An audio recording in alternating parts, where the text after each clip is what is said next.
Con la llegada del COVID-19, las cuarentenas decretadas por el gobierno afectaron la salud mental de muchos, desarrollando problemas como la ansiedad, la depresión y el estrés. Hoy este tema es de gran preocupación y por eso en Noticias Caracol Ahora consultamos expertos. Espere la entrevista.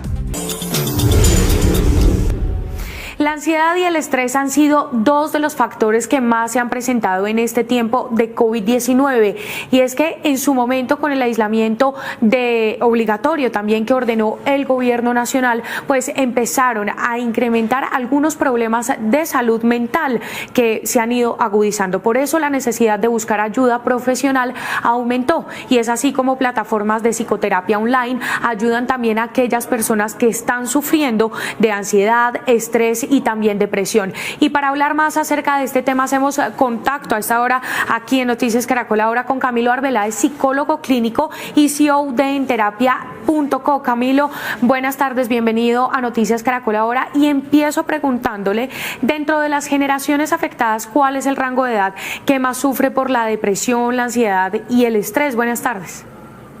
Buenas tardes, Daniela, y buenas tardes a todos. Pues encantados de poder hablar de un tema tan difícil en estos momentos porque hemos visto cómo se han incrementado las dificultades de ansiedad, de depresión y de estrés, como ustedes lo mencionaban. En cuanto a las edades, nosotros hemos visto en nuestra plataforma que alrededor del 38% de las personas que nos buscan por temas relacionados con la ansiedad. Y la edad de estas personas está más o menos oscilando entre los 25 y los 35 años. Cuando vamos a hablar de la depresión, estamos hablando de un rango de edad un poco más abajo y es de personas entre los 19 y los 29 años y en cuanto a porcentaje, más o menos es alrededor del 15% de las personas que nos buscan. Claro, Camilo. Lo otro que quiero preguntarle es que muchas veces confundimos los síntomas y pensamos que todo es ansiedad o que a veces solamente estamos tristes, que es un mal momento. ¿Cómo diferenciamos los sentimientos de una enfermedad, de algo que sí estamos sufriendo? Perfecto. Es muy importante esa pregunta. Fíjense que uno muchas veces entonces está refiriéndose a temas como el miedo. Y ese miedo entonces es porque tengo un trastorno de ansiedad. Y no es así. La ansiedad y el miedo, por ejemplo, son emociones, ambas. ¿Se diferencian en qué específicamente? Cuando yo hablo de miedo, estoy hablando de una respuesta que tengo hacia una situación que está ocurriendo en el momento y que puede generar un peligro. En el caso de la ansiedad, yo estoy haciendo referencia a una respuesta extrema de temor que puede ser muy incómoda, que además pues es muy ambigua y que me genera muchísimas emociones alrededor, pero sobre todo es acerca de algo que no está ocurriendo, es acerca del futuro, es como yo asocio una situación que creo que va a ocurrir y generalmente la asocio con algo traumático.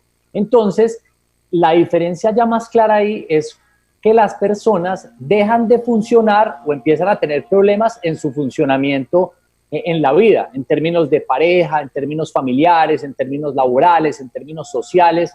Cuando las personas empiezan a tener un impedimento en su vida, estamos hablando ya de una condición psicológica a la cual hay que ponerle atención. Camilo, ¿qué podemos hacer al respecto? ¿Cómo se pueden tratar estas enfermedades? ¿No? Porque hemos visto, por ejemplo, que en estos 6 meses de pandemia, por todo este aislamiento, la cuarentena, la gente que no ha podido salir, algunos hechos como por ejemplo el suicidio han aumentado. Sí, hemos visto que obviamente, como mencionaba al principio, las problemáticas de ansiedad, depresión y estrés pues han aumentado con la incertidumbre y eso pues ha generado que las personas pues cada vez tengan más temores alrededor. Yo creo que es muy importante que las personas empiecen a comunicar sus problemas, que empiecen a mencionar qué es lo que les está pasando, cuáles son las emociones que están experimentando, cuáles son esos sentimientos que no los dejan funcionar en su vida, que no los dejan ser lo que ellos quieren ser en los diferentes contextos. Entonces es muy importante comunicarlo y algo acá fundamental es cuando las personas se dan cuenta que los intentos que están haciendo personales son ya suficientes para darse cuenta que no están teniendo unos resultados positivos en su vida, es momento de buscar ayuda. Entonces nosotros sí recomendamos en este caso que las personas busquen un profesional, una persona idónea, un psicoterapeuta que pueda brindarles elementos para enfrentar estas dificultades de ansiedad, de estrés o de depresión. La psicoterapia hoy en día está confirmada y certificada desde muchísimos estudios y desde muchas bases para demostrar que los efectos son reales, son efectivos en la vida de las personas. Camilo, justamente de buscar ayuda, usted maneja una plataforma que es enterapia.co. ¿Cómo funciona todo el proceso allí? ¿También es una manera de poder buscar ayuda? ¿Cómo la gente puede llegar hasta allí? Perfecto.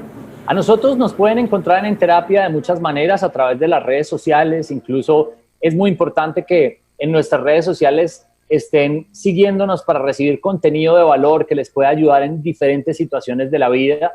Y adicionalmente, pues también pueden llegar a nosotros a través de Google, de la plataforma, simplemente buscando psicólogo en línea, seguramente vamos a aparecer ahí, o buscando directamente en enterapia.co. Llegan a nuestra página, en nuestra página van a hacer un flujo de preguntas muy rápido en el que se demoran alrededor de dos minutos y medio contestando unas preguntas. De ahí la plataforma les selecciona, de acuerdo a los intereses que busca la persona, 2 a 3 terapeutas, y la persona, profundizando en el perfil, puede elegir alguno de ellos para tener una primera charla, que es una primera videollamada totalmente gratuita, o empezar a tener un chat con alguno de nuestros psicoterapeutas. Todo es absolutamente en línea, el proceso va a ser en línea, y esto en este momento facilita mucho las cosas porque no requiere desplazamientos. Entonces, de acuerdo con eso, ya la persona toma la decisión y puede empezar un proceso en el que vamos a estar muy pendientes de él, vamos a tratar de hacer un seguimiento muy activo para que la persona reciba contenidos de valor, para que la persona reciba contenidos motivacionales y asimismo para que pueda retroalimentar el proceso del cual está siendo parte. Antes de despedirnos y terminar esta entrevista, sí quiero pedirle qué mensaje puede enviar usted como psicólogo a todas estas personas que hoy están pasando por esta situación, que antes no tenían ninguno de estos síntomas, no sabían que era la ansiedad, no sabían que era la depresión, pero pues por todo esto que le toca al mundo, llegaron a tener pues todos estos síntomas, a sentir esto. ¿Qué les puede decir hoy usted? Pues es muy importante, hay varias indicaciones fundamentales acá. En este momento estamos pasando y hemos pasado por días, semanas y meses muy difíciles en los que algo que debe mantenerse es el contacto con los seres queridos, mantener a las personas significantes cerca de la vida de uno para poder soportar ciertos momentos difíciles, poder expresar emociones como lo hablábamos anteriormente, sentimientos. Las personas a veces nos llenan de herramientas, nos dan posibilidades de cambiar las cosas. También es muy importante el cuidado propio, el cuidado de la salud. Entonces, cosas como el ejercicio, no estamos acostumbrados muchas veces a tener actividad física y es fundamental para también darle un buen trato a nuestro organismo. Asimismo, la alimentación es fundamental, una alimentación balanceada, el sueño, los horarios de sueño deben ser regulares, deben ser consistentes y que eso nos permita tener un descanso adecuado. También es fundamental dentro de las actividades que planeamos diarias hacer un cronograma donde involucremos o incluyamos actividades de agrado, actividades de interés y con los recursos que tenemos, así sea a través de la tecnología, pero es muy importante tener algunas actividades que nos permitan también sentir placer, no solamente dedicar el tiempo a actividades laborales o a estar pensando en toda la incertidumbre que esto nos está causando, sino realmente también a tener actividades de agrado. Y como último y fundamental, las noticias, no estar revisando todo el tiempo noticias en internet, porque hay mucha información y mucha de esa información no es científica, no tiene una base real, entonces eso nos puede generar también sentimientos de ansiedad, mayores temores. Prácticamente con esos 4 elementos podemos tratar de prevenir que no ocurran estas dificultades de ansiedad, estrés y depresión. Es Camilo Arbeláez, psicólogo clínico y CEO de enterapia.co. Camilo, muchísimas gracias por estar aquí en Noticias Caracol Ahora. Muchas gracias a ustedes por la invitación, que les vaya muy bien.